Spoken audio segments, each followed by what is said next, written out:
there's no music if you have no body to play it with. So take care of your body first.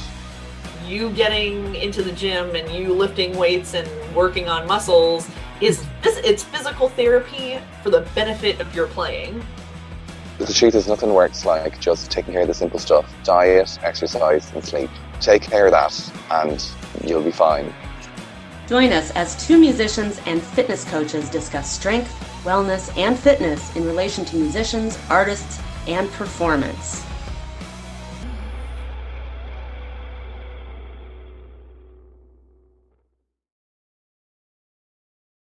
Welcome back to the Tuned and Strong podcast.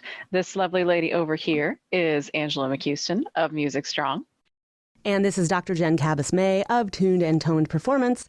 And today, as you can see, we are joined by a very special guest, Bob Bender. Bob, how are you doing? Welcome. This is actually very strange for me because usually I'm on the other end of the microphone, even though I'm on this end of the microphone, if that makes sense. Never mind. Let's not go there. We are in Bob's studio here in Nashville. If you can see this, the business side of music is his podcast. And so since he's here, we're actually recording in his studio with his fancy stuff. And we beamed Jen in. I feel very left out. No, you're here. You're just not as blue. And everything. And I'm like in my little corner bookcase nook. This is very much a nook in here. So Bob, can you tell us a little bit about yourself and where you're from and what you do or what you've done before you got to the podcast? Do we really have that much time? And do you want me to go down that rabbit hole? All the time in the world. A California boy, but I've been in Nashville since the late 90s. I was always been in the music business ever since I was a teenager. Had rock and roll bands and then got the opportunity to go on the road, first as stage manager and guitar tech and all that good stuff. And that led to me being a road manager for several bands. A few of those you might recognize. Some of the older groups, of course, Edgar Winter, Rick Derringer, Billy Preston, Gene Pitney, and then there was a group called New Kids on the Block that I toured with. No way. Yeah. And Ringo Starr's first All-Star Tour in 1989. Oh, fun. I did that first All-Star Tour. And then about 1997, I said, okay, I'm tired. I want to get off the road. This is all I'm doing about 9-10 months out of the year. And I went to work for a record label.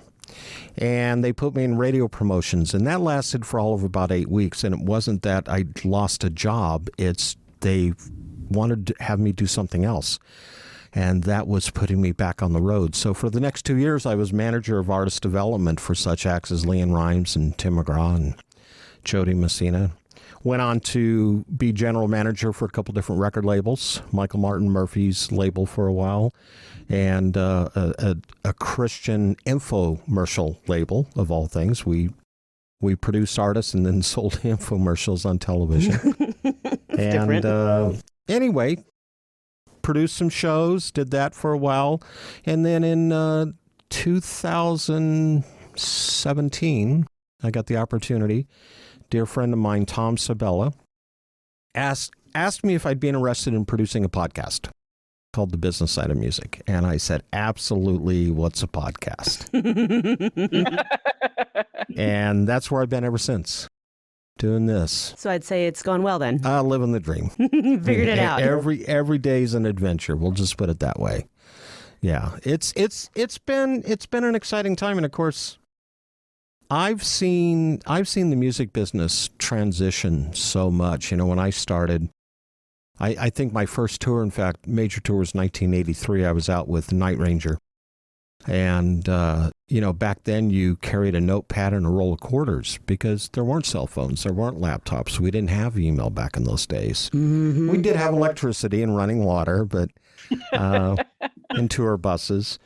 But, it wasn't really until about the mid-'90s that technology caught up with the road. We finally started having software to help us advance our dates and track the accounting, on the tour and cell phones. Although, I remember one business manager called me one day and he said, you really need to stop letting the band use your cell phone because, you're on the road for 6, 8, 9 months. And what do? You're calling your wives or your girlfriends, or in some cases, both. And I didn't say that. And I remember the business manager called me one day and he said, yeah, your cell phone bill was $4,000 last month. Oh my gosh. So, and it's not that way anymore. But that just kind of tells you how the technology has changed and how things have transitioned. And oh, for the young ones that you used to, Jen, do you remember this? Like you had to wait till nights and weekends to be able to call for free. Right. Otherwise, you had to buy a certain number of minutes, and you were always watching to see how many minutes you and had. you had roaming charges. You had roaming charges. Oh, yeah. That is no longer a thing. We had a thing back then called long distance. Right. Yeah. Kids today, they're spoiled. They have no idea. Oh, sounds so old. But, I had a good time. And I've said this so many years I spent on the road in tour buses and flying in planes, and my best sleep literally every night. And I know you guys talk about health and fitness, and I got to tell you, my most comfortable sleep at night was in a bunk on a tour bus. And when I would come home off the road, I would literally have to have the TV on or a white noise machine and a fan blowing just to kind of replicate that, If I could have got the bed to kind of, move rock back and forth a little bit. Yeah, but it's been fun. I've had a good time. I've heard that actually, the whole tour bus thing, or I had a client yesterday tell me like the best sleep she ever got was on the Via Rail on Canada. She works at Pure Music, actually. She's, I forget what she does. And I've only asked her a dozen times in a dozen years. But she works on Music Row. And she was telling me that the Via Rail, they took from Toronto to Vancouver. Yeah.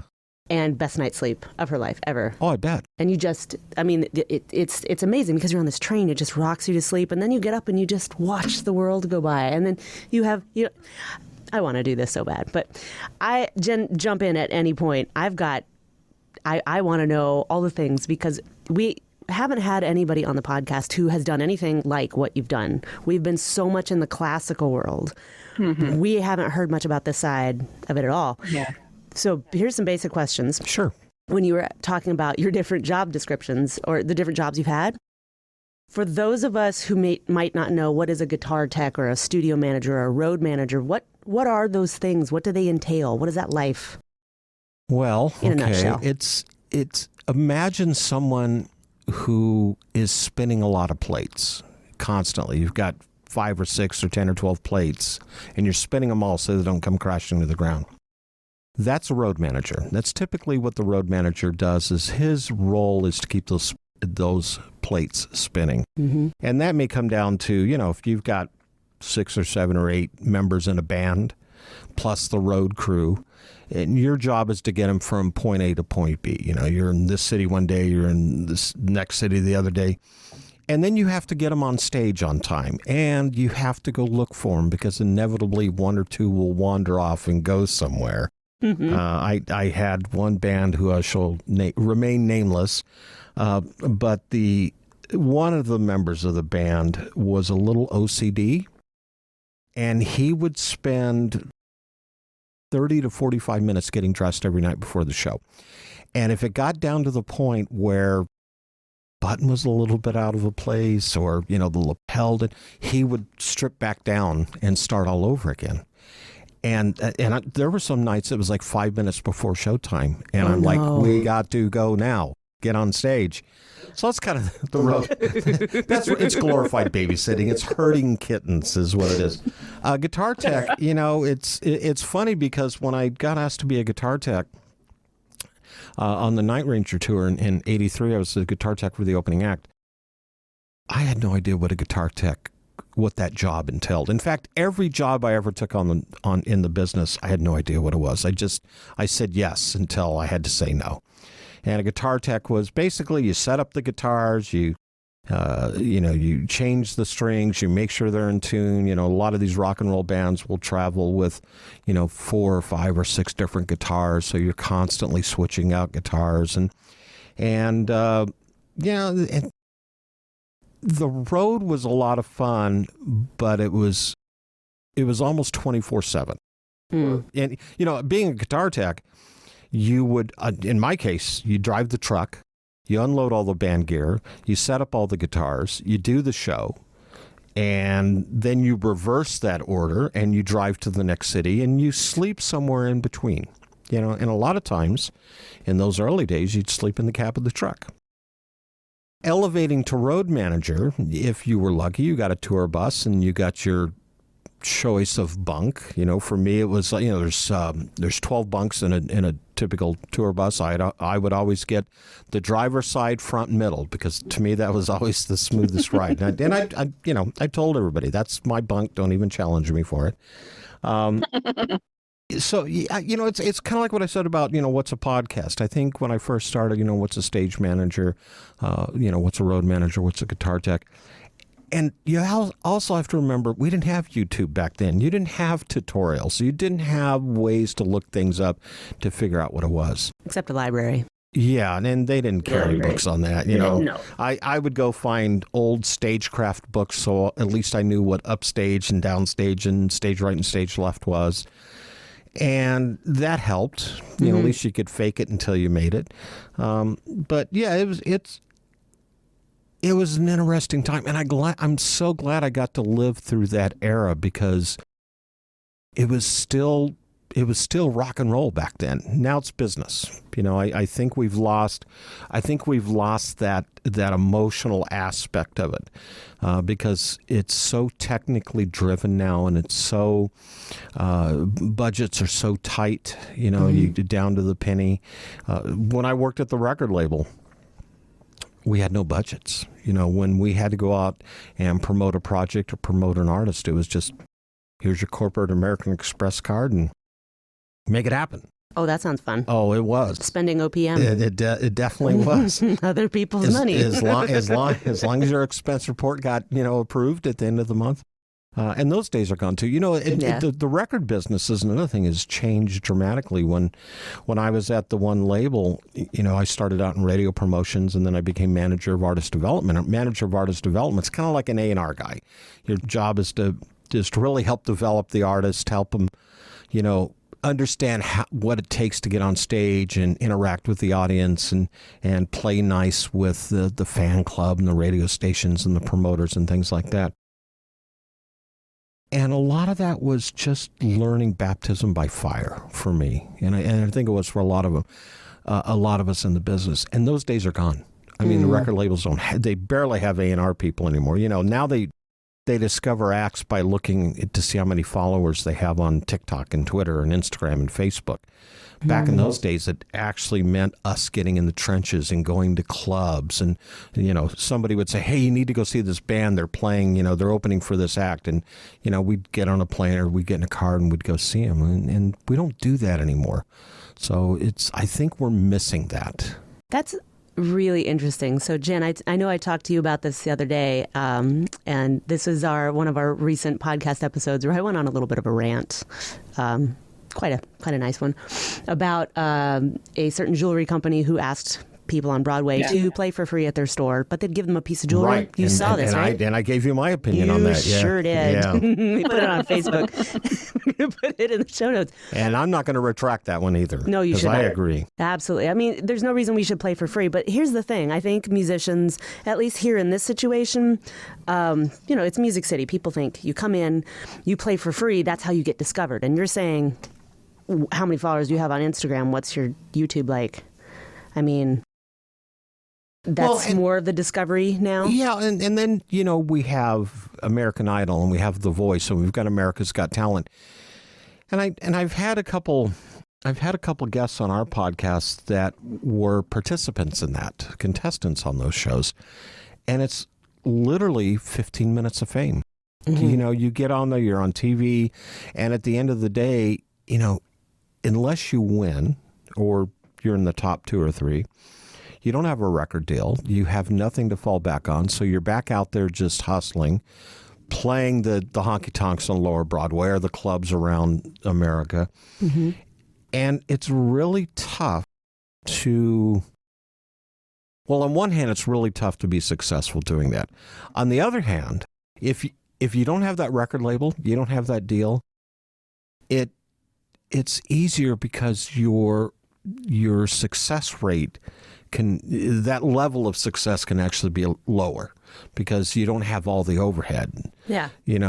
But playing for free, I don't ever encourage that. And these really aspiring musicians, these aspiring singer-songwriters on Lower Broadway here in Nashville need to understand that they have a value, and it's tough enough for them when they're playing for tips, let alone playing for free for exposure. What in the heck is exposure? Yeah, exposure doesn't pay rent. Yeah. And it doesn't get you anywhere. So, yeah. Well, in this case, it was, we'll give you a piece of jewelry, but you can't ask for tips and you can't play your original music. So then you have the whole thing of licensing and, it's just something we kind of got into, and somebody brought it up on my post, and I thought, yeah, that's probably something they didn't think about. I hope ASCAP and BMI kind of get on their case and look into them. And, you have this whole thing of, well, if you're not allowed to play originals, you have to play covers. Do you have the licensing, the copyright? Like, what is it? Because every other venue in Nashville, and I'm sure around the country, has those BMI and ASCAP, in some cases CSAC, licenses that they're paying. Yeah. And that piece of jewelry, what's that actually worth, for your time? And that's the one thing we have to remember is, what is your time worth when you get out there and perform? And you talk about classical music, and it's no different. If it's a symphony orchestra or it's a rock and roll band or it's a jazz trio, you didn't get there overnight. You didn't get there by good luck. You worked hard, you studied hard, you practiced. You probably paid for lessons, went to some type of schooling to get an education.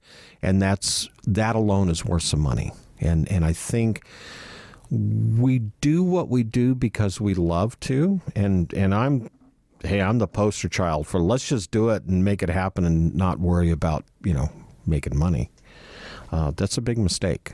It really is. And it's a valuable lesson that we can all learn from. Yeah, I know Jen and I have talked about that ad nauseum with a few people, I think. Oh, yeah, for sure. Yeah, playing for free is never it's not a good idea. Exposure doesn't pay your bills. No. Yeah, so.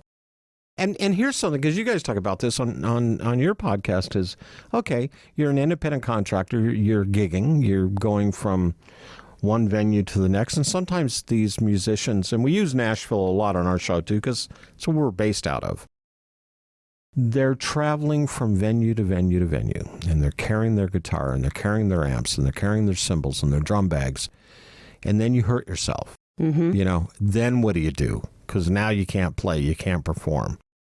And Exactly. And at that point, you can't even really hold a steady job, if you've hurt yourself, or you got to suffer through that. So yes, there is a value there. There's a worth, and you have to really take that into consideration. And it's tough, for a lot of these artists that think they want that record deal, which is another rabbit hole you really don't want me going down. But, the record deal ain't what it used to be. And I'm not anti-record label, but it really has to be the right record label, has to be the right deal, the right contract for it to make sense for the artist. Because that's the other thing. I remember 97, 98, sitting here in Nashville on Music Row working, and you'd see the aspiring artists coming off the Greyhound bus and carrying their guitar case up and down Music Row, thinking in their mind that by the end of the day, they're going to have a recording contract, they're going to have a check, they're going to have a limousine that's going to take them to a hotel and put them up. And at the end of the day, they didn't have money to get back home. Oh my gosh. And that happened more often than not. And we have to remember that, for every 1,000 artists, and that's a high number, let me put it this way. For every artist that gets a record deal, there's 1,000 artists that don't. Mm-hmm. And, it's a very vertical pond. Mm. And the ones that are on the top are the ones that are successful. Everybody else is kind of on the bottom, trying to figure out how to get to the surface and get discovered. Yeah. So it's tough. There are a lot of directions we could go with that. Jen, do you have any thoughts before I just... Hey, I'll take you wherever you guys want to go. I mean, there's one thing that you said to me that really stuck out, and I don't know, Angela, if this is maybe somewhere that you were headed to, or maybe it's just totally different rabbit hole. But you were saying that you feel like we've lost a lot of the heart and soul of the industry, and it's gotten very technical. When you were saying that, were you referring to specifically like how we've gone towards the discovery via Instagram and YouTube, or were you talking about other things? Yes. Okay. To answer both your questions. So let's step back for a moment. Sure. When I was a kid in high school and in college, we had these amazing groups that didn't have auto-tune, pitch correction. We didn't have click tracks for the drummers. It was 2-inch recording tape, which, I still have sitting here, in my studio. He does. Boxes it's in a of box right here. You had to really be creative to get in there and give birth to these amazing bodies of work. Think about, let's go back to the early days. I'm talking the 1700s. People like, Bach, Mozart, Beethoven, Tchaikovsky in the 1800s. The music that they wrote was amazing and complicated, or maybe I should say complex, and just amazing, beautiful bodies of work. And then you get into the 1930s, 1940s, big band era. Tommy Dorsey, Glenn Miller, Benny Goodman, still great music. 60s and 70s into the 80s, I think, was the same way. I think you still had a certain amount of creativity that went on. I think that you had emotional aspect to it. When you listen to songs, at least from my perspective, and I'm talking classic songs, when you listen to something like Tower of Powers, What is Hip, and that horn section and the bass syncopation. When you listen to that, you'll have to edit this. When you listen to that horn section and the punctuation and how funky the bass is, and Dave Garibaldi on the drums who's on the offbeat, that's just creativity and originality. Now everything is samples. Everything is, or let's talk about lyrically. When you take a song like I Can't Make You Love Me by Bonnie Raitt, what an amazing song. Do you know an NFL ex-football player wrote that? He wrote that song. I want to get into that guy's head, and I want to know what caused him to write the lyrics to I Can't Make You Love Me. Young kids need to go out and listen to that song. Yeah. We have to now. Yeah. Or Joe Cocker's, it was Billy Preston that wrote it, but Joe Cocker's rendition of You Are So Beautiful. We're missing that now because it's all samples, it's all beats, and it's all auto-tuned and pitch corrected. And, let's take what this person did and sample that into our song. And then I think on the other end of things, the record label, you've lost your artist development. Your A&R department's not what it used to be. You're looking at how many followers you have, and why are the labels doing that? Because the labels no longer want to do the work. They want the artist to do all the work. Oh, you have 1.2 million followers? Great, let's sign you up. Here's your record deal. Well, if you've got 1.2 million followers, you don't need a record deal. You can be successful on your own. So, I think that's where we've lost some of the emotional aspect and some of the creativity of the business. Other than that, I think it's great. Yeah, that makes sense. And I know there's discussions about that too in the classical world. This is part of why I was asking about it, because I think this is something that we have in common. And I like pointing things out that we have in common. But we've talked about that too, where it's like, okay, well, back in, say, Mozart, Bach, Beethoven eras, there were local orchestras for smaller towns where you could be that kind of middle tier performer and really still, survive and make people happy. It was just what people had access to. There was more accessibility, or more need for more people to have accessibility, if that makes sense, more workers. Whereas now, like if you can get a recording of John Williams conducting London Symphony on one of his, big pieces, why would you go hear, rinky-dink little community college orchestra play it? right? You know you're going to hear the perfect recording every time. Why would you go pay for somebody who's not as good to hear them do it live or mess it up live, as the case may be? So like I said, I know there's discussion about that in the music or in the classical music world too. So it's very sad. I complain about auto-tune left and right. I hate it. It drives me crazy. Well, and if you have a tuned ear, you spend enough time in the studio and you spend enough time around these artists, after a while you can start recognizing what's been auto-tuned. Oh yeah. It's a little too perfect. I go back and I listen to Carole King's Tapestry album, 1971, the song So Far Away, and the bass player clunks a note. And they didn't fix it. And I'm so glad they didn't, because it gives that humanistic aspect of, nobody was perfect in the studio. He was reaching for a harmonic and it kind of, twinked. Yeah, but they left it in there. And I'm glad they did. And the other thing, you talk about YouTube. We have so many distractions. Yeah, John Williams. Okay, I wanted to listen to John Williams do, whatever. I get on YouTube. Right. And I listen to it. Well, there's a couple things wrong with that as far as I'm concerned. First of all, YouTube, along with any other platform, compresses the heck out of music. So you're not really hearing the true range, the full range, 40 cycles to 16,000 cycles, whatever the human ear has. And for me at my age, it's not quite as much as, the average person.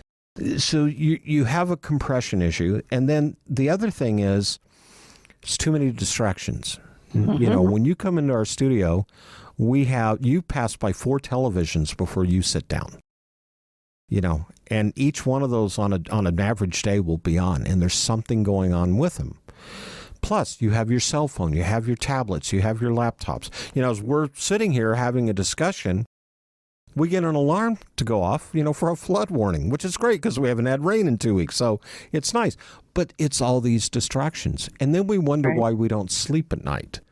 Yeah. We don't get full 8 hours of sleep. Now, I'm the poster child for that too, because I'll wake up at 2 o'clock in the morning and look at email on my phone. I wish I didn't. I truly don't.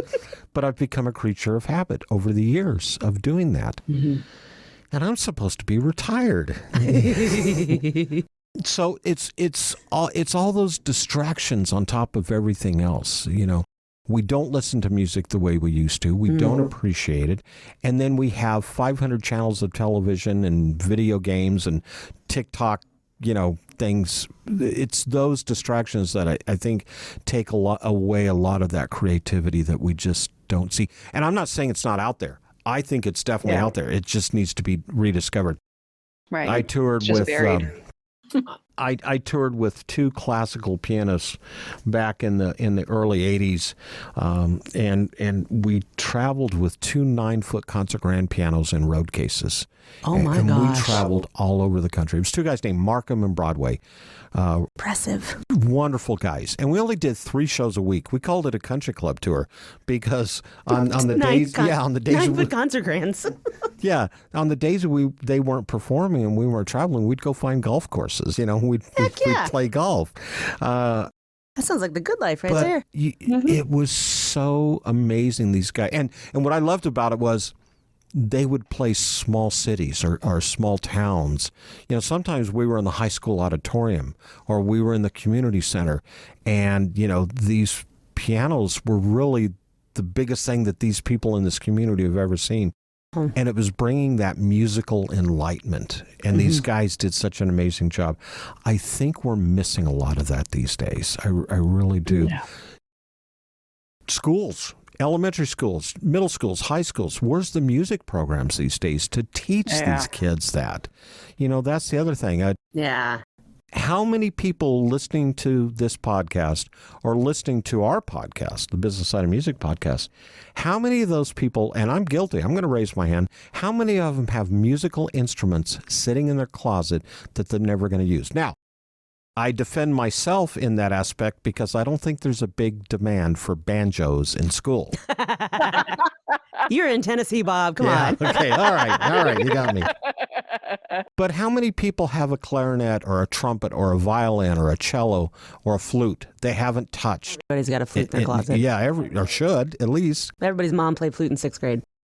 How many of those instruments are sitting there gathering dust? And instead of, maybe I should just put it on Craigslist and sell it. Why don't you find a program? I know that Sting was doing something for a while. We've had some people on the show that have done the same thing. They go out and they find a place for these musical instruments for the kids. I think we've got to get back to that basic too. Mm-hmm. I told you I was going to take you down a bunch of rabbit holes. No, this is great. Okay.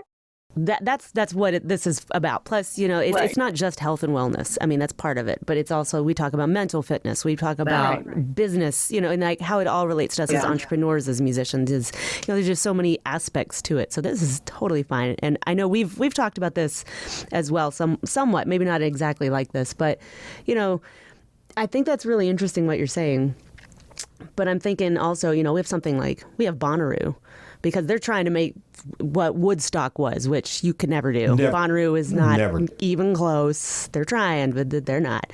And then we have these music festivals. A lot of them are there's electronic music festivals, which is kind of funny because I really like electronic music, but I'll go hear a symphony or I'll go hear a concert. And I love that in a concert, you don't have the chance to fix anything, you know? And in schools of music, we're teaching people, you have to learn how to fake it and you got to learn how to carry on. And that it's not just about that perfectionism. It's about, grace for yourself, but also embracing that creativity. And when something goes wrong, how do you make it right? How do you... In the middle of a live performance. In the middle of a live performance. Yeah.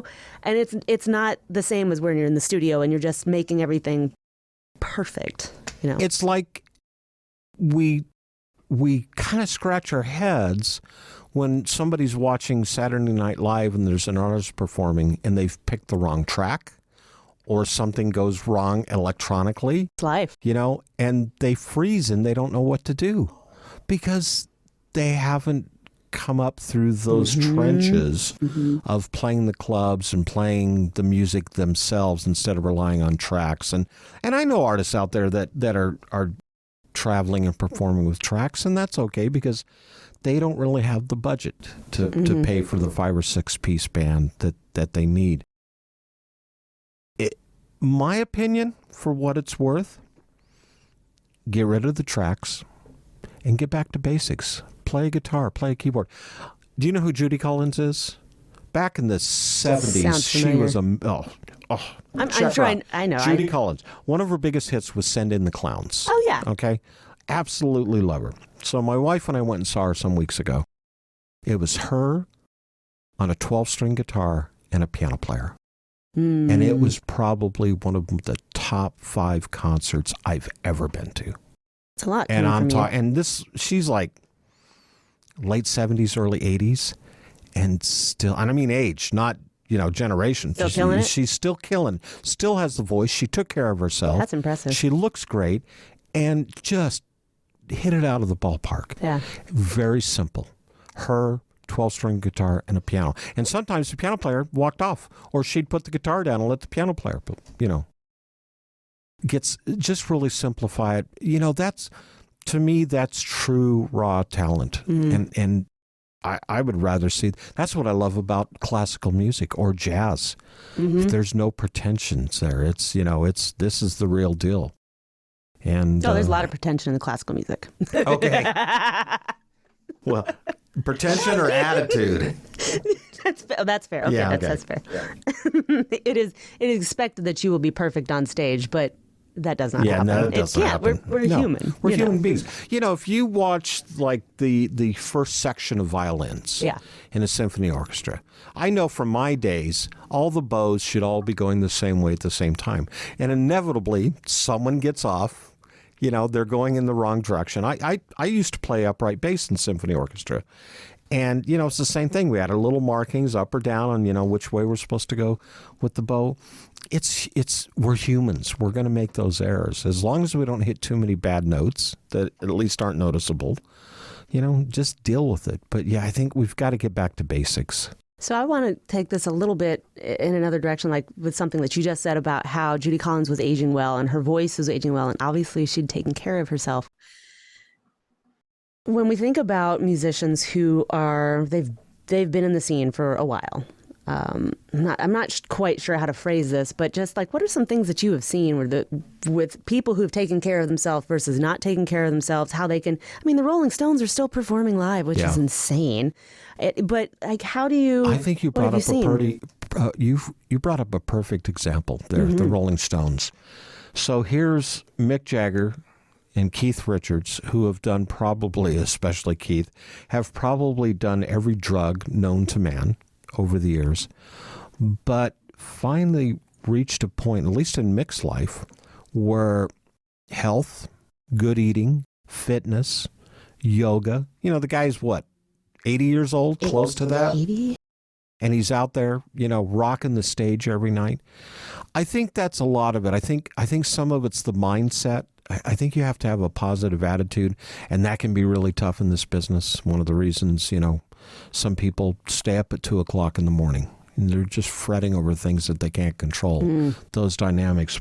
So I think part of it is, if you've got a good mindset, I think if you have a good health plan in place to where you can take care of yourself and you haven't totally thrashed your voice, or, in some cases, guitar players out there, some really well-known guitarists who can't play anymore because they now have carpal tunnel syndrome or they have arthritis.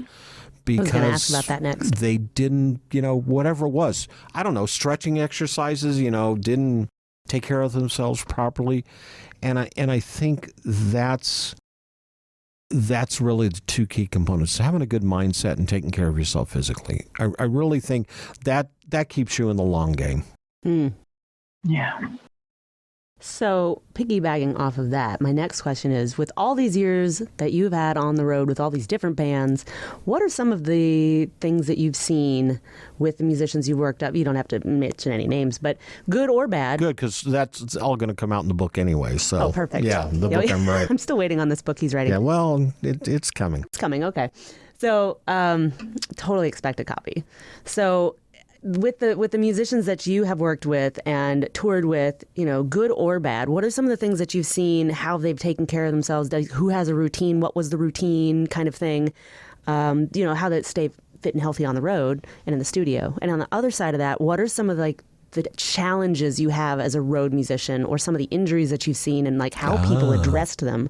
Did they just push through, or did they find a way let me go find a doc in the box on my day off? Yeah. To both sides of that?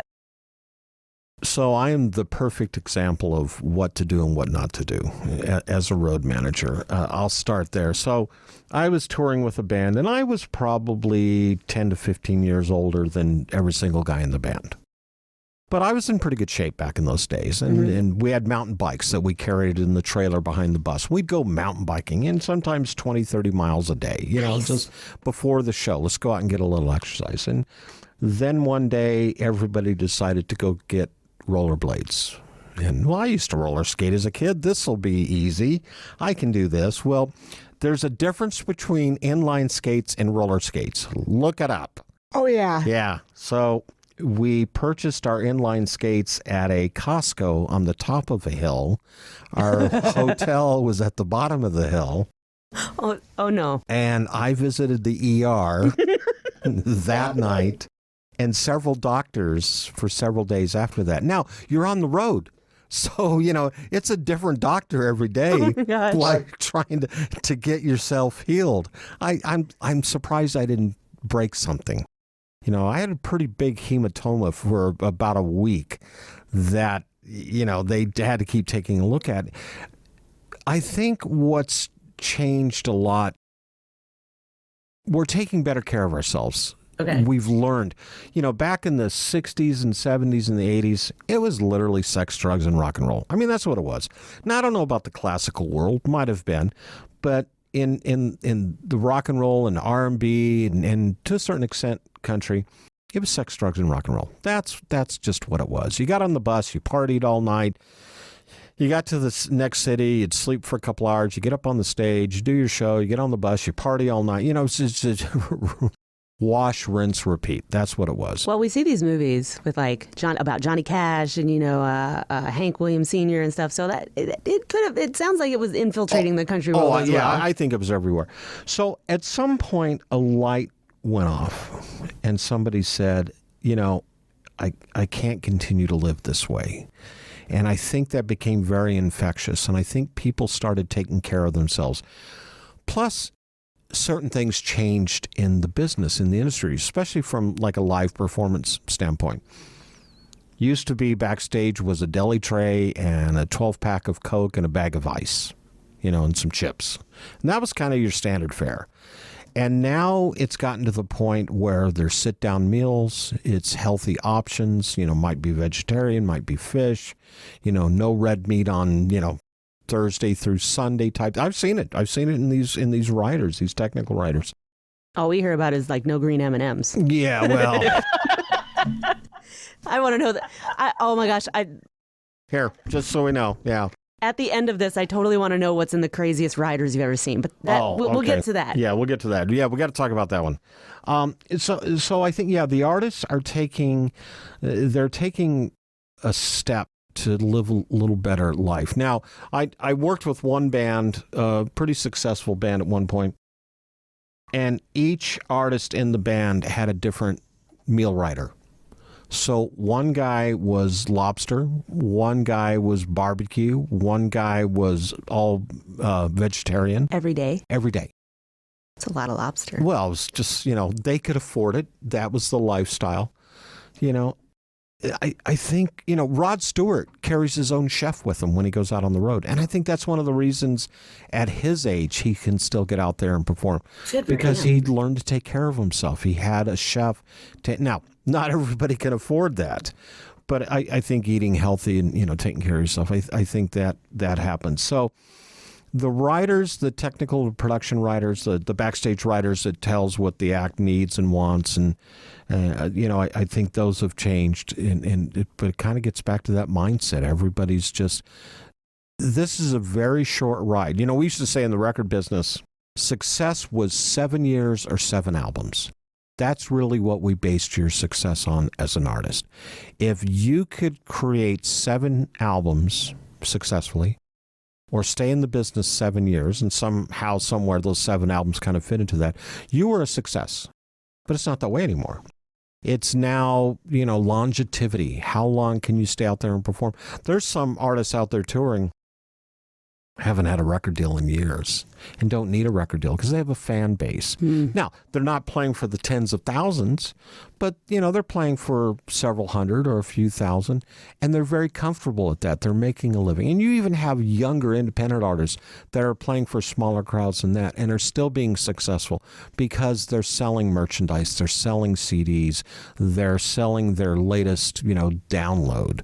I think that's kind of the new generation of what we're going to see in music. We just had a guest on our show a while back where artists are now selling NFTs, non-fungible tokens. I have no idea what that was. Really still don't, for the most part. Bitcoin. If you don't know what that is, think Bitcoin. Yeah, it's Bitcoin. But they're selling percentages of their project. Creating these digital masterpieces that you can own through NFTs, Bitcoins. So, yeah, that part's changed. Yeah, sorry, I know there's other NFTs out there, but if you didn't know what that term was, I just figured that was the most non-NFT knowledgeable the phrase that would get people to understand it very quickly. Sorry. No, that's super helpful because, okay, so going back to the health aspect, what about the things that you've seen on the road? What were the things that people struggled with, maybe injury-wise or health-wise, or what were some challenges? Well, when I brought up the whole inline skating thing, that was really kind of a perfect example of if you hurt yourself on the road, you have to find, rock docks. You have to find a dock in the box. And back in those days, we didn't have urgent care like we have now. Oh. You would have to hopefully find a doctor or someone that you could get to on the weekend. A lot of times you left it up to the club owner or the venue. Can you find, hey, so-and-so's got a cold, a really bad cold on a tour bus by one person. One person has a really bad cold. I can guarantee you in 1 week, everybody else on that bus has the same cold. Of course. Unless it gets taken care of, because you're all breathing the same recycled air. Mm-hmm. And inevitably, that's going to affect a show or two or three. Someone's going to get so sick they can't perform. God forbid the lead singer, loses their voice. And I've had that happen a few times on some shows that I've done, some tours that I've done. So it's important that, as a road manager, I used to build a database of, okay, we're going to be in Minneapolis. I know who the doctor is to call in that town. We're going to be in Amarillo, Texas. I know who the chiropractor is. Oh. Someone needs adjustment because their back is out. When you carry a bass guitar, and you've talked about this on your podcast with us, on our podcast, when you have that 40-pound Les Paul or that Fender Precision bass hanging off your neck, you have to get adjustments every once in a while. So what do you do? So I think a good road manager or a good musician will start figuring out who those people are in those cities to reach out to. I think that is so important, that is so often overlooked. Yeah. Bingo. That was not the direction I was thinking, but that's really. Well, what direction would you like to go? Well, I was thinking more like, okay, have you seen stuff like, I don't know, maybe you're a guitar tech and you're running cables or What, the inline skate incident isn't enough for well, you? that's an acute. I think you get injured on the job no matter what the job is. Yeah, for sure. And, whether it's, you prick your finger off of a guitar string or, you get I joke, a paper cut, but those hurt, or you sprain your back lifting road cases. Sure. When you're a stagehand on a show or you're a roadie and your job is to lift, road cases full of chain motors or heavy speakers, and you got to take these up and down stairs, and 9-foot Yamaha concert grand pianos, when you play an auditorium in a small town in Texas that has no ramps and all it has is stairs, and you have 8 guys to lift these pianos and it's still not enough, and you feel something tweak in your back, it happens. Yeah. So for sure. There's really no preventive maintenance at that point. It's just got to get, and oh yeah, by the way, you have to be in another city in 3 days and do this all over again. So it's you got to take care of yourself as best as you can. But inevitably, you're gonna have some injuries. You're gonna have something that's gonna really bench you, no matter what. And I've seen it. I've seen, more so in the crew than in the band. I think from the artist's perspective, it's typically more the cold or the flu. And, we've seen it a lot lately. COVID has canceled dates or canceled tours. But I think for the roadie, the techs, I think it becomes a physical injury because they are physical. They're doing something every day. They're building lighting trusses. They're building stages. They're stacking guitar amps and speakers. And, if you're not careful. And the other thing we got to remember is it's a young man's game. Or it's a young woman's game. You get to be my age and you've survived it, and you can still walk upright. You're doing pretty darn good. But I know a lot of people who were in the business for 10, 15, 20 years who were so prone to backaches and neck aches, and because they hurt themselves and they never really got taken care of. Yeah. That's the biggest thing. So when we talk about getting injured, health maintenance to me, I think is critically important. That's what I talk about chiropractors. Some people poo-poo that, but chiropractors literally saved my neck more than once, on the road. For sure. You're sleeping in a tour bus and you're comfortable and you got your favorite pillow and, it's nice and relaxing. And then you wake up the next morning, you can't turn your head one way or the other. Something happened. So, I'd go find a chiropractor and they'd fix me. And Jen, hop in here if you have anything, but the other thing I thought that we might want to talk about is also like, what are there some kind of challenges when it has to do with sleep and nutrition on the road? Yeah. Exercise, I think, is important. Okay, so you build a stage and you set up the band's equipment and you do the show. It's not really exercise. That's just part of your job. So I think, and the other thing is you're running on adrenaline, a good part of it. You know, one of the coolest things that would ever happen to me is you get to a city, here's your stage, it's just a blank, clean slate, and you build your risers and you put all of your band equipment on and you set up all the lights and all the sound, and then, you know, you open the doors and 3,000 people or 4,000 or 5,000 people come in and the lights go out and you just get that adrenaline rush. You know, oh my gosh, this is so cool. They're cheering. And you know that you've done all the work for the artist that's on stage. That doesn't go away. So at the end of the night, you get on the bus and, you know, you sit up and you finally realize about 2 or 3 o'clock in the morning, you're tired and you want to get some sleep. Your day's off. You got to do laundry. You've got to go, you know, send money, you know, wherever via Western Union or, you know, to get the bills paid at home. Or now we can do it online. But back in those days, it wasn't quite so simple. And it's tough to find a time to relax. So I think that's the key component. And when I say relax, I'm not saying sitting on the bus and everybody's drinking beer and smoking cigarettes and, you know. No, take some good quality, quiet time. I would get in my bunk and I would read a book and I would listen to some music on my headphones. To me, that was my quality time. Nobody's going to bother me. Nobody's going to ask me a question. You know, that's, I think you have to provide to yourself the time to take care of yourself. And when you get to a nutrition aspect, I was the king of Taco Bell back in the day. You know, I knew where pretty much every Taco Bell was on the road, and there were several people in the band that thanked me for that because, you know, that was our comfort food. Yeah. But we can't eat that way. You know, it catches up to you. So you have to start eating healthy. You have to start thinking about salads. You know, which is not. It's not sexy, you know. It's not exotic, but you got to start thinking about eating healthy and drinking plenty of water. You know, lay off the bourbon, drink the water. Not that I follow that exactly. Not really. But just kidding. No, it's okay. You kid the beaver. I get it. But you know, I think that's the important thing. You have to take the time to really. You have to work a little harder to eat well. And that's tough to do on the road, especially when you're traveling and you wind up at a Denny's or a Shoney's or a Cracker Barrel. You know, what can I eat that's not going to give me cardiac arrest, you know, or I'm going to need an angioplasty in 10 years.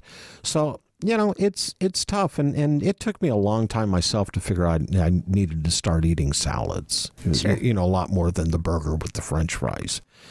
So, yeah, I think rest and nutrition is real important. And I think you can get it, but you have to be able to carve that time out for yourself. And you may have to do it in small bites, both literally and figuratively. Mm-hmm. Mm-hmm. Do we want to talk about riders? We can talk about riders. There's a It's entertaining. Right. There's a site. It's called Smoking Gun. I think it's smokinggun.com. I'm not sure. I'd have to look it up. And it lists all of the riders of the different artists. Oh, fun. My favorite is Iggy Pop from Iggy and the Stooges. His rider is written as though it's comic relief. Whoever wrote this rider had an amazing sense of humor. Yeah. Iggy Pop. Now, getting to the green M&Ms, here's what happened. Van Halen found out. Sorry, real quick.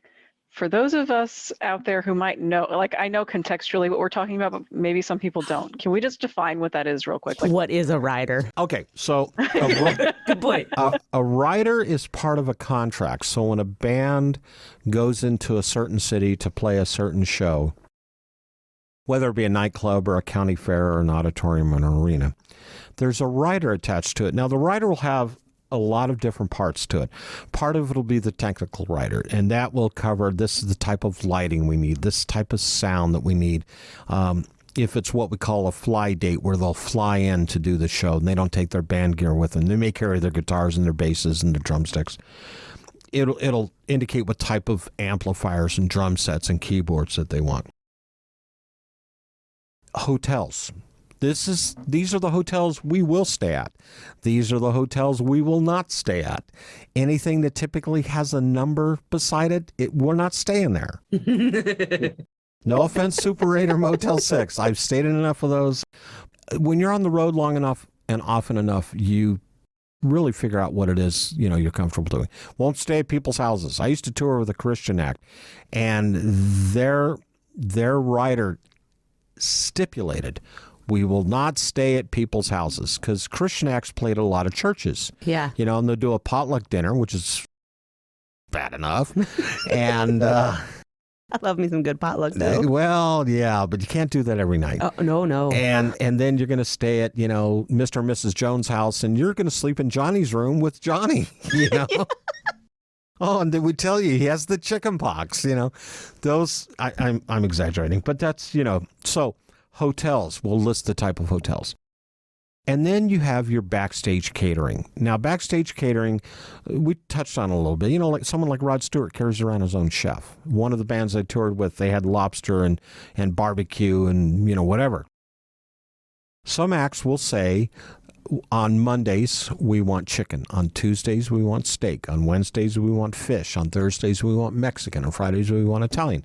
It gets that detailed oriented. It will also say, in our dressing room, we need a case of water. We need 50 towels. We need, certain dips and deli trays and fruit and vegetable trays. What happened is Van Halen found out that a lot of these promoters back in the day weren't reading the writers. They might cover the sound and the lights properly, but then the boys would get into the dressing rooms and they'd find out there's that bag of potato chips and, 12-pack of Coke. So they stipulated in their rider that there be no green M&Ms in a bowl. And I don't remember exactly, but I think it was like a 32-ounce bowl of M&Ms with all the green ones taken out. And the only reason they did that was to make sure that the buyer of the date, the promoter of the show, was reading the contract. Now, I took it one step further when I was out with one of our acts and we wrote the rider. And I said, if you have not read this rider to its fullest and acknowledged, and there was a little place for them to initial, you have to purchase 2 tickets to Disneyland or Disney World and give it to Make-A-Wish Foundation.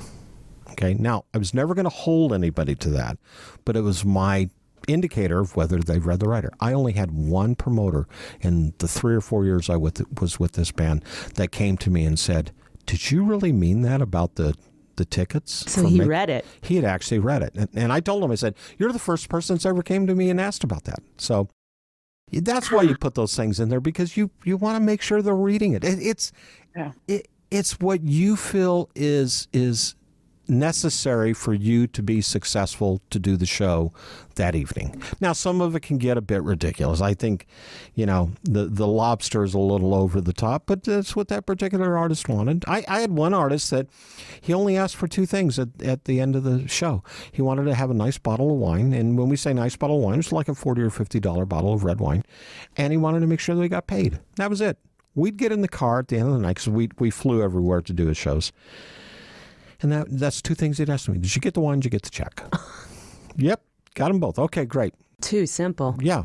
But it becomes a routine. And that's the other thing we have to remember. You don't want surprises. When you're on the road, I pulled up with a band once in the tour bus, and we got to the venue. It was about 9 o'clock in the morning. We'd been traveling all night on the bus, and the bus driver had gone on to the hotel to go to sleep. And probably about 11 o'clock or so, the guitar tech and the lighting guy woke me up. And they said, we have a problem. And I said, what's the problem? I said, well, first of all, the sound system you ordered and lighting system you ordered aren't here. And I'm great. We're loading in an hour or so. And they said, and the power's been turned off in the venue. The promoter did not pay his power bill. Those are surprises you don't like when you're on the road. Okay. Now, at that point, you forget about the catering writer. That just kind of goes out. Can I get a bucket of chicken, to keep my guys happy?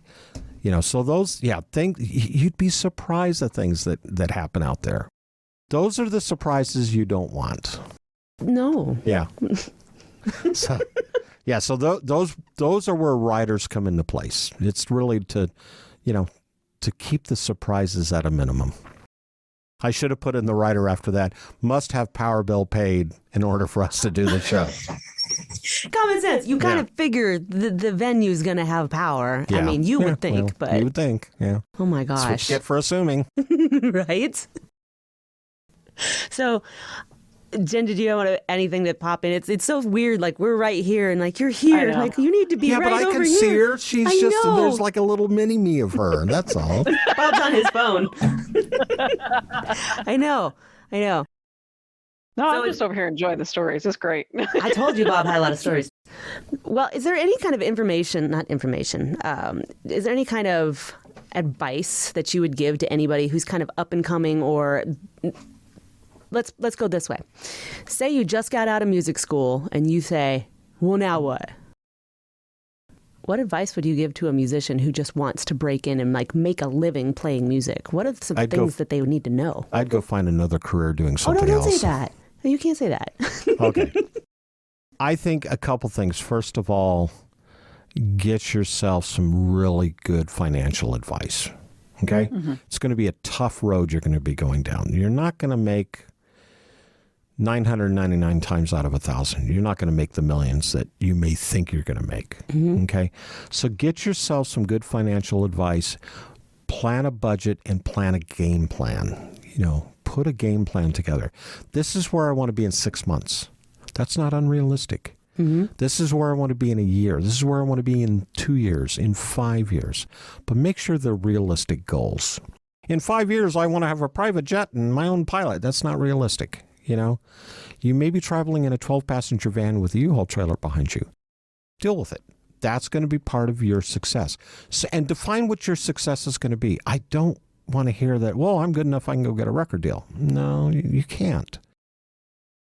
Work at what it is that you do and be successful. Have a budget, understand what it's going to, that you may have to be a server at a restaurant for a while. Or, my son wanted to get into the studio business. He was wanting to intern 1 year during high school. He said, I think I want to work in a recording studio. Great. So I got him a summer gig working at a studio here in Nashville.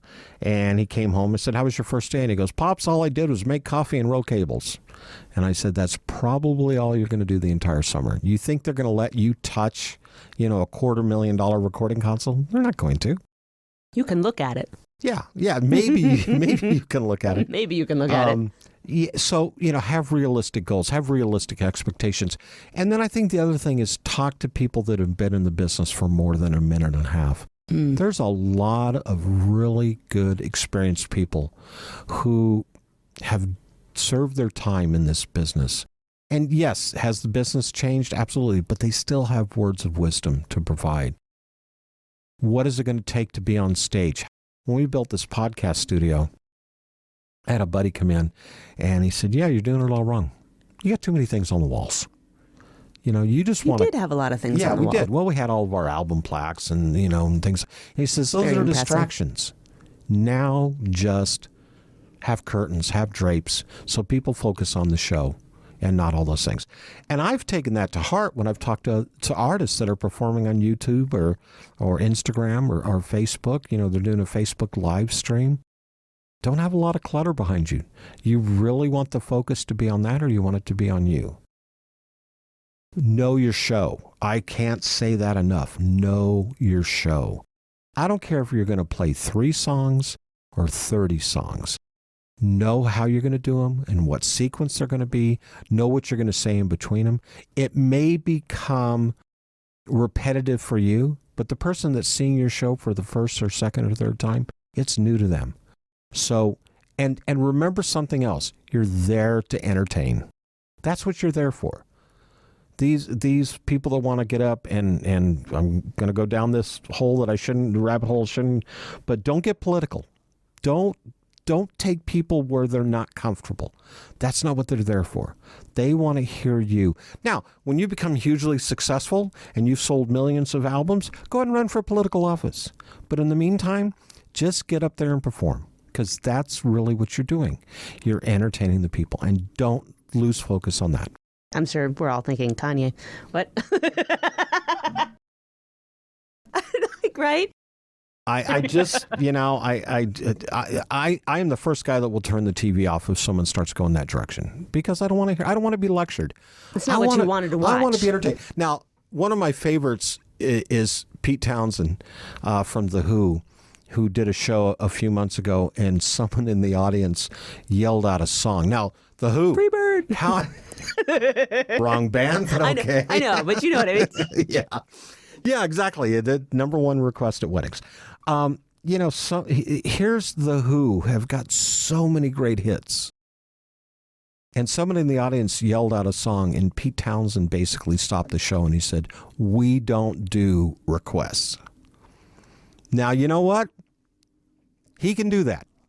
And that's fine. Because I want, at some point they may do that song anyway. Or it may be such a deep track that the person in the audience is the only one that's ever heard it. I don't know. But you're there to entertain. We went and saw Leonette and Friends. Do you know who they are? Leonette and Friends is a band they're made up of Russians and Ukrainians. And guess what? They all get along together. And they play music from Chicago. They're a tribute band. They play Chicago. They play Earth, Wind, and Fire. They play Tower of Power. They play Shaka Khan. And they're amazing. It's 14 musicians on stage. Wow. And those tickets, when we weren't cheap. I haven't spent that much money on, tickets in a long time. But it was worth it, because the whole 2 hours, not including the intermission they took, the whole 2 hours that they performed, at the end of the night, I'm like, I got to go out and smoke a cigarette. It was that good. And I don't smoke cigarettes. But it was that good.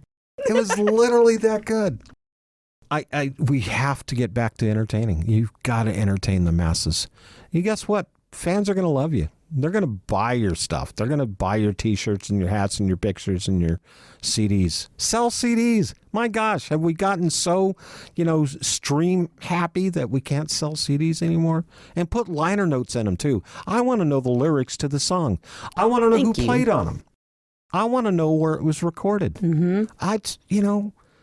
I go to McKay's here in Nashville. Oh, yeah. And I'll buy vinyl and I'll buy CDs. And it's getting tougher and tougher to find the new stuff. It is. But, every once in a while I'll find that Ruben Blades is an artist from Panama. Absolutely. And he's an actor. Ruben Blades, famous actor. And he's a Latin recording artist. And I found out one day that he did a song from one of my favorite artists, Pat Metheny. And I said, oh, I got to go check this out. So I listened to it on YouTube, and then I went to McKay's and I bought the album, and then I read all the liner notes while I'm listening to the album. We need that back in our lives. We need to know. When I was in the 70s, when I was in high school, I wanted to know who played on Carole King's album. I want to know who played on James Taylor album. I want to know who played on all these different projects. And after a while, you started to see a theme. You started to see a thread. Oh, this bass player played on this album and he played on that album. This guitar player did this. And after a while, you go, okay, this is cool. I did the same thing with Jen. Did you ever do this? Like, you go to the movies and you wait to see the credits just to see who the musicians were? Because that was my dream job, was to be a movie musician. And I'm like, oh, that's who the composer was. I knew it. And then it's like, oh, that was the flute player, and you just nerd out. You want a little secret? Yes. You want to get into that business? Yes. Keep looking at seeing who those people are and reach out to them. Now, you may not be able to find them directly, but you may be able to find out who their engineer is, or their scoring person is, their arranger, or maybe their manager or their agent. And then that brings up probably the last thing that everybody should do. Build relationships. That is so flippin' important. Build relationships. And when I say build a relationship, it's not ask what someone can do for you. You need to find out what you can do for them. Hey, You got a gig? Can I help promote it? I'll put it on Facebook. You got a podcast? I'll promote your podcast on my page. I'll come to your show. I'll bring 2 friends with me, because after a while, it'll start paying back to you too. It's all about relationships. What can you do to help someone else in their career? Because after a while, people will find out, and there'll be ones that'll take advantage of that situation, but there'll be people that'll find out this person's good. Hey, you know what? I can't go out and do this gig on the road, but so-and-so who's been so good to me, I think might be a good fit. And that's actually happened to someone that I know. He was playing down on Lower Broadway and just, pounding the pavement, doing the gigs, 3-4 honky-tonks a night. And one day a buddy of his said, I'm going on the road. I have to leave. Can you take over these nights for me? Well, that's coveted real estate. So my buddy Jason, he went and he started playing all these gigs on Lower Broadway. Well, when the guy came back, he thanked Jason, and then a road opportunity came up that he couldn't take, and he offered it to Jason. Nice. Yeah. Yep. So it's all about relationships. Mm-hmm. I've had something like that happen. I'm sure, Jen, you probably have too, right? Oh, 100%. 100%. Right. Like I did a gig with, I think it was a church gig, like it wasn't Easter thing, but there was it kind of goes in this circle. So I needed a pianist for my students' recital. So I met, do you know Micah? Micah Yes. Snow? Yeah. Yeah. Micah Snow. He's here in Nashville. He also does I think he does a Bruce Springsteen tribute band. So he's involved with that. But he was our accompanist, and he said, hey, actually, I need a second flute for this flute thing. We'd have like me and 2 flutes for this church thing. Would you be able to do that? And I said, sure. And so I show up to do this thing, and Julie is there. Don't know if you know Julie Ditzel? Okay. No. I meet her. Turns out she was in a previous life. She was in an army band as well. And we meet, and she plays in a symphony in Kentucky. And suddenly I get calls from the symphony in Kentucky, 2 or 3 of them, that they need a piccolo substitute. Can I play those gigs? And so I did like 2 or 3 of them, like all in a row. I'm like, this is awesome. And it's just like you show up, you're nice, you make friends, and then you just ask about the person, because you have to be interested in the person, not like, ooh, can you get me a gig? I mean, not how that works. You brought up something else too, and that's be nice. Mm-hmm. Just be nice. We automatically have things in common, which I wish more people would remember, like we're in music automatically we have things to talk about, like Right? Yeah. Automatic friendship button right there. Just add courtesy, And what if you don't know what to talk about? Well, find out what their musical tastes are. Who did they listen to when they were growing up? Who do they listen to now? What influences them? That's a great cocktail party starter. Good point. Good point. My first thought is like, if I meet somebody who's a session musician, like, how'd you get into it? Why did you decide to play this? Like, what's your favorite venue? What's your favorite movie you got to play on? Yeah. I'm totally fangirl all over that. There's nothing wrong with that. Seriously. Did you ever get to play? I mean, just seriously, nerd city. But yeah, I think those are like the main questions that I had. Jen, did you have anything? No, I think we covered a lot. I was just enjoying the stories over here. Okay, I got one more then. And this doesn't have anything to do with health and wellness or whatsoever, but like, if you had a favorite story from the road or from any of your time with any of your other jobs, or even, well, no, I don't, even the podcast, a guest that you've had on your podcast, what would that story be? Wow. That's a good question. Or maybe something from the road, something from the favorite person you've interviewed on your podcast, or something that just blew your mind. Besides you? Yeah. Well, that's very nice. See how I did that? See what he just did there? I think when Tom and I first started the podcast, Tom was the creator of the business side of music and the original producer. We were scrambling to find guests. I was like, will you please be on our show, please? And then at some point, I think around our 40th or 50th episode, things started clicking and people started calling, wanting to be on the show. And we got some pretty cool names. They're all been great. There's not one that I would like less than the other. But I think one of the coolest was we got an email one day from Miles Copeland. Now, if you don't know who Miles is, think The Police, think Sting. He was their manager. And he got a hold of us and he said, I listened to your show. I'd love to be on it. I've written a book and I want to talk about my book. And we got him on the show, and he sent me a copy of the book, and I started reading it, and I went, oh, this guy's got so many more stories than just Sting and The Police.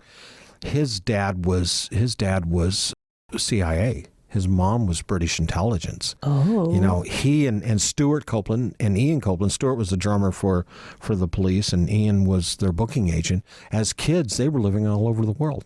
They lived in Egypt, and they lived in London, and, you know. And you start hearing these stories, and I was just, man, I could do this all day long. To me, I think that was probably one of the best, you know, interviews. And we've had some great ones. There's so many of them that I could say, you got to listen to this one or listen to that one. But that one seems to stick out. I think from the road perspective, I wouldn't even know where to start. I mean, besides the rollerblading incident, obviously. Oh, well, yeah, it's a golden moment in my life. That's really funny. Yeah, it still hurts. I worked with a lot of great artists. I think the one that didn't click in until years later was Billy Preston. And a lot of people don't know who Billy was. But if you've watched the Apple documentary on the Beatles, and you watch those 6 hours or 9 hours, whatever it is, you notice the band starting to implode about halfway through. They're not getting along. George Harrison has quit. He's walked off the set. John and Paul are trying to get him back, and they finally get back in the studio, and this young 20-something black kid walks in who's a friend of George, by the name of Billy Preston, who can play a mean keyboard. Turns out he was with Ray Charles. Turns out he was with Little Richard. You know, he was with Little Richard when he was 16 years old, I think it was, Ray Charles. And Billy almost single-handedly turned the Beatles around and was on the rooftop when they did their final concert. A lot of people, you have to look for Billy. He's off to the side, but he's the one that does the piano solo on Get Back, and he actually is the only one outside of Sir George Martin that got album credits. And in fact, on Get Back, it says the Beatles with Billy Preston. It's never happened any other time that I know of. So 1987, I had just come off a tour that had done okay. It was, I was out on the road with this artist for probably 6 months or so, and I was enjoying my time off. And I got a phone call at 9 o'clock in the morning, and it was from a booking agent. His name was Shel Safran, good old Jewish guy out of Hollywood, California. Shel Safran. He was a former Golden Globes boxer, now booking agent. And he said, I've got this artist, and they need a road manager. The business manager's out with him right now, and he just can't be out on the road with this guy. He needs to get back to L.A. and take care of business. And he said, but there's going to be some baggage that goes with this artist. So let me ask you a couple questions. And I said, sure. And he starts asking me some questions. How would you handle this and how would you handle that? And I told him. And obviously I passed the audition, and he goes, great. There's an airline ticket waiting for you at the airport. You're on a red eye tonight, and you have to fly from L.A. to Atlanta to start this tour tomorrow. And I flew into Atlanta, and I met Billy Preston, and I spent almost 3 years with him on the road. And he was probably the most interesting, intriguing, talented musician you've ever seen. I mean, the guy could hear a song played one time, and he could play it. And everybody loved him. He toured with the Rolling Stones. He toured with Eric Clapton. He just was that amazing of an artist. And I didn't realize how much of an impact he made on me until after he'd passed away. And you start missing someone like that, you realize this guy had an influence, on me. And I'd still listen to his albums, still listen to his music. He was just a great entertainer. And there were a lot of them I worked with. But he was the one that, we had our good days, we had our bad days together. When you're a road manager and you're taking care of an artist like that, you have to deal with all of those issues, all that baggage that they have. Sure. And it was tiresome, on occasions. But he was just an amazing artist. That's fantastic. I mean, I don't know that I know anybody like that. That's pretty cool. It's rare. Yeah. It's rare, yeah. Although we did both interview Vinny Shulshevsky and Roy Agee. You remember those? Those were some really great. Do you know them? Mm-mm. They're here in Nashville. Vinny is a trumpet player. He tours with Martina McBride a lot. Oh, okay. And Roy was the trombone player for Prince. Ooh. Yeah. Roy is... Imagine the stories he has. Oh, do you remember the story? Uh-huh. Uh-huh. I mean, which one? The pajamas. Okay. Obviously, somebody's got to go back and listen to one of your podcast episodes. Absolutely. Yeah. Yes. Go back and listen to the what you could do if you got out of your own way with Roy Agee, and he talks about how he walked in on Prince in his pajamas. Prince was in his pajamas. Roy was not. Was he eating cereal? Somebody was eating cereal. I think Roy was lost in Prince's house. Oh. And he found Prince eating cereal in his pajamas. Well, there was that story, and then there was also what was it he said about he spilled something all over him, right? It was the soda pop on the table, right? Yeah, I think so, something like that. But Prince looks at him a little bit. I'm not. It has. Clearly. Yeah, and then Prince looks at him, and just goes, "Why?" It's just, Roy is a masterful storyteller, and he's the funniest person on the planet. So it's a wonderful episode. But I think those two are probably the closest we get to anybody of that caliber. Yeah. So the fact that you got to spend that much time with him and relay those stories, that's is really special. And I think everything else, we're just going to have to wait until the book comes out. Absolutely. Yeah. Which, do you have a title yet? Working titles, but, one of them is I'll Sleep When I'm Dead. And the other one is Hurry Up and Get Me on Stage. So, I think both of those. Yeah. All right. We'll see. And that's all subject to change, too. For sure. But I've just started working on it. So, getting my cliff notes together, and I've talked to a publisher, and, so. Yeah. We're getting there. Well, I'll read it. Thank you. Oh, good. I'll even give you a copy. There goes the profit. Well, Bob, thank you so much for being on our podcast today. We really appreciated it. I'm sorry I took up so much air. No, that's a good thing. It's a good thing. That's why you're here. Thank you very much for your time. We appreciate it. I appreciate it. Thank you. Yeah. So where can people find you if they want to know more about you or more about your podcast? Best place to find us is businesssideofmusic.com. www.businesssideofmusic.com. It's got all of our shows on there. It's got my bio on there. It's got contact information. I'd love for you to check us out. And of course, we're on all of the usual podcast platforms. You can find us pretty much everywhere. So perfect. Yeah. All right. So thank you for listening, and don't forget to like, subscribe, and please share with a friend so we can get into more musicians' playlists. Please and thank you. Yeah, and thanks for joining us. We'll see you next time. Bye-bye. Hey musicians, did you know that up to 90% of musicians will experience playing-related pain or injury over the course of their career? How many hushed conversations have you heard about a lingering, quote, shoulder pain or a weird tingling in your fingers? Or maybe low back pain or a crampy weakness, or maybe you or your colleague just says, I just have to get through the gig. And you watch them pop Advil like candy, maybe flush it down with whiskey. How many times have we seen something like this? So many, right? Well, it's time we start talking about our struggles, our pain, our frustrations in a private space where we don't just complain and mobilize and blindly stretch, but we learn how to strengthen our muscles, our career successes, and build each other up. I've got a brand new program that combines all of these things, and I want you to be a part of it. It's a community, not a workout. It's a community with group coaching and great content that in 12 weeks will have you understanding more about your body, what you need, and how you work so you can avoid that career-threatening injury. The 3 things that musicians don't want. We don't want to be injured. We don't want to have a lack of stamina. And we don't want to be clueless. AKA, when you hurt, who do you go see? Just a, quote, doctor? Well, this program addresses all of those things. You're going to walk away with an immense knowledge of who to see. You're going to be empowered because you're going to know what to do should you ever get injured, or should you have a colleague that gets injured. You will be able to actually offer appropriate advice. You're also going to learn about the body and the anatomy as it relates to playing your instrument and your own anatomy.